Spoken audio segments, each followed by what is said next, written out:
Anunciamos o pronunciamento do excelentíssimo senhor Michel Temer, vice-presidente da República.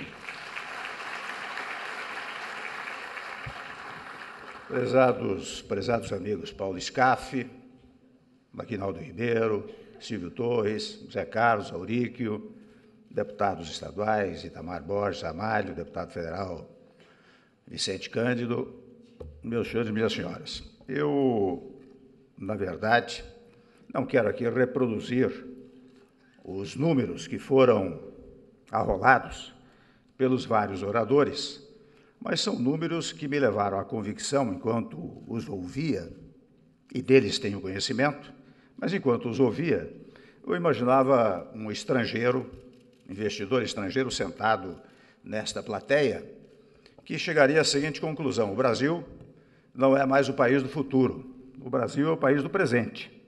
É exatamente neste momento que essas coisas todas estão acontecendo. E vejam que o Brasil, interessante, passou por fases importantes quando realmente acordou. E eu acho que acordou a partir da Constituição de 1988, quando se estabeleceu um Estado brasileiro em que houve uma amálgama, digamos assim, do Estado liberal com o Estado social.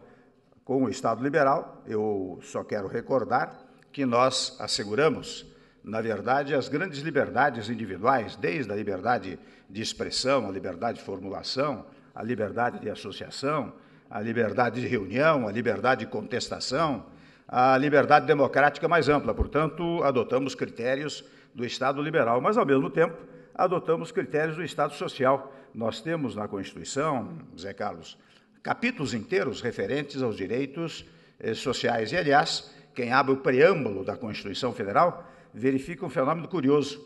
E este fenômeno tópico, o Paulo Scaff, é um fenômeno importante, porque, ao dizer que o Brasil é uma república federativa, este é o preâmbulo da Constituição, diz que esta república federativa cuidará dos direitos sociais, em primeiro lugar, e dos direitos individuais, fazendo exatamente essa interconexão entre as duas espécies de Estado que estou a indicar. Interessante que nós hoje vivemos um clima institucional extraordinariamente pacificado, uma segurança jurídica também igualmente extraordinária.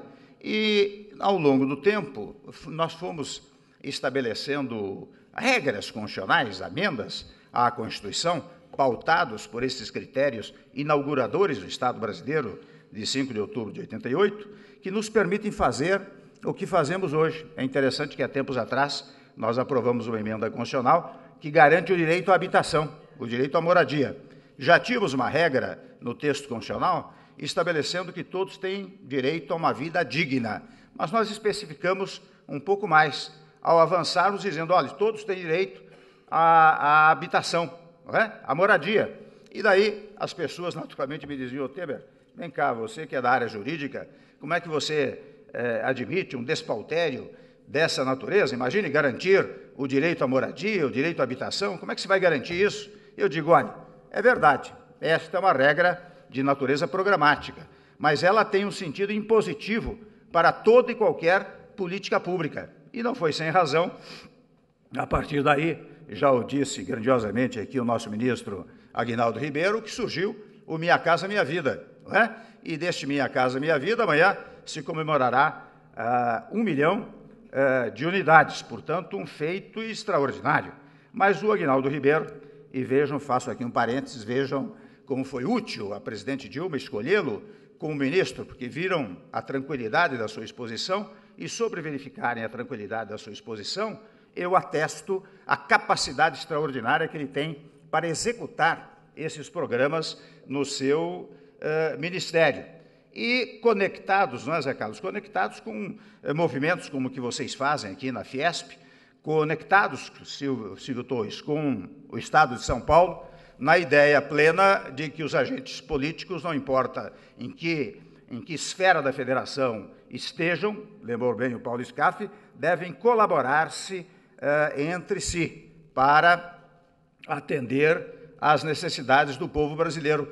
E veja que o Aguinaldo Ribeiro disse, olha, além do 1 milhão que já foram executados. Agora nós vamos assinar mais 1 milhão, e mais 1 milhão, e mais 400 mil. Portanto, mais 2 milhões e 400 mil contratos. E aí eu quero registrar um fato muito significativo, que me falava o Zé Carlos, antes de entrarmos aqui, dizendo, pois é, o emprego na construção é um emprego mais ou menos provisório. E a concepção é esta, acaba a construção, acaba o emprego. Mas é curioso, Zé Carlos, que mais 2 milhões, pelo menos nesta área pública, né, com mais 2 milhões e 400 mil unidades habitacionais, eu posso até dizer que este emprego provisório praticamente se torna um emprego permanente. Não é?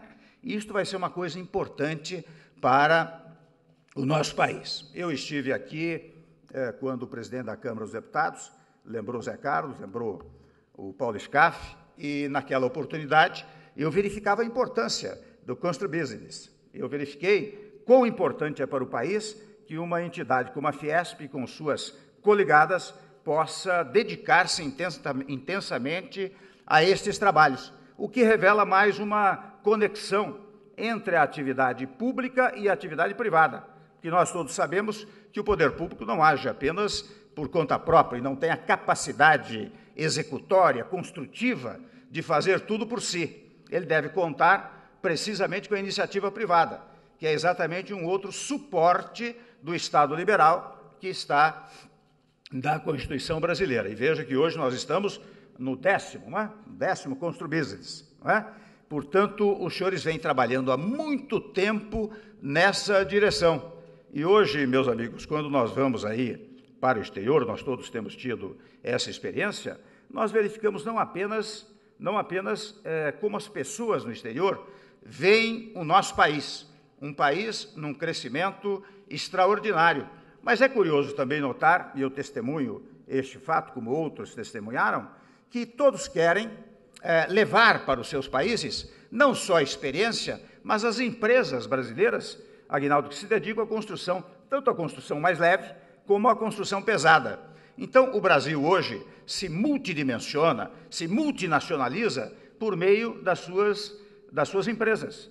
E a importância deste fato é fundamental para que nós prossigamos nesta trilha de desenvolvimento extraordinário que o país atravessa. E é interessante, como dizia, neste caminho que os governos vêm tomando, vejam que nós, quando colocamos 40 milhões de pessoas, tiramos da extrema pobreza e levamos para a classe média, isto gera, sob o aspecto até da construção, um fenômeno curioso. Quem tem hoje uma pequena casa, e antes não tinha nada, e, portanto, melhorou suas condições sociais, vai querer progredir. E progredir significa, muito provavelmente, que ele não só anseie por empregos adequados, mas que anseie, quem sabe, por uma nova habitação. E forma-se um círculo virtuoso em que as pessoas que hoje estão numa casa com 2 dormitórios, quem sabe, queira uma casa com 3 dormitórios, queira ampliar, e isto incentiva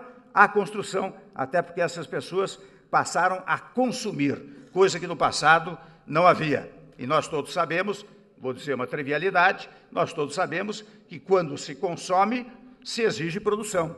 E se exige produção, especialmente no caso da construção. Portanto, nós estamos num caminho muito adequado, porque, cientes e conscientes deste fato, hoje os governos não têm que se preocupar apenas com a pobreza, com a miséria, embora haja essa preocupação. Sabe que o objetivo do governo Dilma, da presidente Dilma, é tirar os remanescentes 15 milhões de pessoas que estão na extrema pobreza para levá-los à classe média. O mote dos nossos governos tem sido: vamos transformar o país num país de classe média, como são outros tantos países no mundo, especialmente no mundo desenvolvido. Então, nós precisamos fazer isso. E, para fazer isso, o que acontece? Nós temos que desonerar a tributação, e vejam que houve desonerações, o Aguinaldo já mencionou aqui, desonerações as mais variadas, de IPI para vários produtos. Houve investimentos especiais do setor público, quando a presidente Dilma chamou os governadores dos estados para dizer: olha, nós vamos abrir uma linha de 20 bilhões de reais no BNDES para incentivar a atividade pública dos estados, mas naturalmente dando como exemplo para incentivar o investimento privado que os senhores fazem com tanta adequação aqui por meio da Fiesp.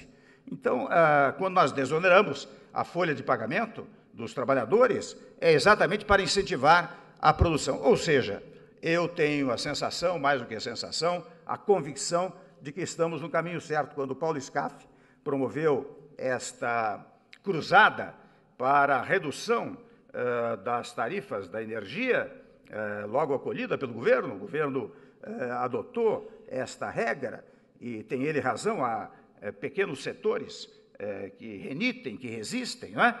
Então é preciso fazer uma campanha, ele disse bem, é preciso que todos venhamos a resistir para levar adiante também a redução da energia. Parece pouco, mas no instante que você reduz 18%, 20% na energia, não só para as casas residenciais, mas no particular para a indústria, para o comércio, você está incentivando este novo Brasil que depende dessas desonerações para continuar crescendo. Mas eu venho fazendo esta breve manifestação, eu venho para revelar, como disse o Paulo, muito delicada e gentilmente, eu vim para revelar o interesse do governo federal naquilo que hoje os senhores estão fazendo.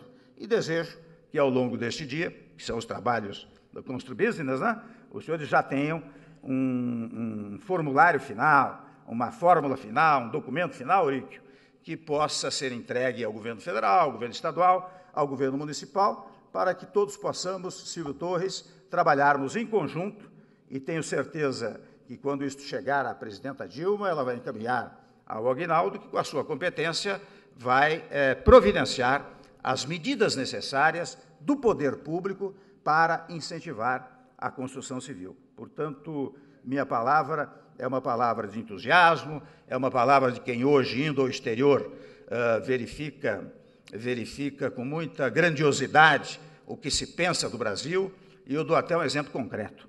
Você sabe, Paulo, que eu fui presidente da Câmara 3 vezes. Lá atrás, há tempos atrás, 14, 15 anos atrás, quando eu comparecia em foros parlamentares como presidente da Câmara, eu era apresentado, olha aqui está o Michel Temer, presidente da Câmara, deputado, pois não, senta aí, não é? Hoje, quando eu fui presidente da Câmara pela última vez, agora em 2010, 2009, 2010, quando eu ia aos foros parlamentares, as pessoas diziam, Michel Temer, presidente da Câmara, por favor, sente-se aqui à mesa principal, etc. Ou seja, nós passamos para o G20, para o G8, nós passamos para os grandes países que o mundo conhece. Mas isso, volto a dizer, não se deve apenas à atividade do poder público, mas deve-se, isso sim, ao entrosamento entre a atividade pública e a atividade privada, ancorado no nosso texto constitucional, que determina que assim seja. Portanto, eu quero, em palavras finais, agradecer muitíssimo a oportunidade, Paulo, que tive de vir aqui, dizer que lá a vice-presidência da República, e certa e seguramente lá no Ministério das Cidades, as portas estarão abertas para esse diálogo. E concluo, se me permitem, com uma blague, com uma brincadeira. Eu me recordava, ouvindo aqui os vários bilhões, porque aqui não se falou em milhões, só se falou em bilhões, e são bilhões que serão investidos, seja pelo poder público, seja pelo poder privado, pela iniciativa privada, né? Eu me recordo que há muito tempo atrás, eu fui à Vitória da Conquista, na Bahia, para a filiação de um deputado à nossa legenda, e o ministro dos Transportes, de então, falava dos vários bilhões que seriam investidos nas estradas brasileiras, né? E tantos bilhões ele mencionou, que uma senhora que estava atrás, assim, uma senhora pobre, né, e talvez com algumas dificuldades mentais, ela ouviu embevecida tudo aquilo, e bilhões, e ela começou a gritar, estou milionária, estou milionária, estou milionária, né? Eu acho que, de alguma maneira, os bilhões que foram revelados aqui revelam que o Brasil hoje é um país vocacionado para o milionarismo, para tornar-se cada vez um país mais forte, graças a Zé Carlos, Euríquio, Paulo Scaff, a vocês que estão na iniciativa privada e a nós que, mais modestamente, eu, Silvio Torres e Aguinaldo, no poder público. Muito obrigado e sucesso aos senhores.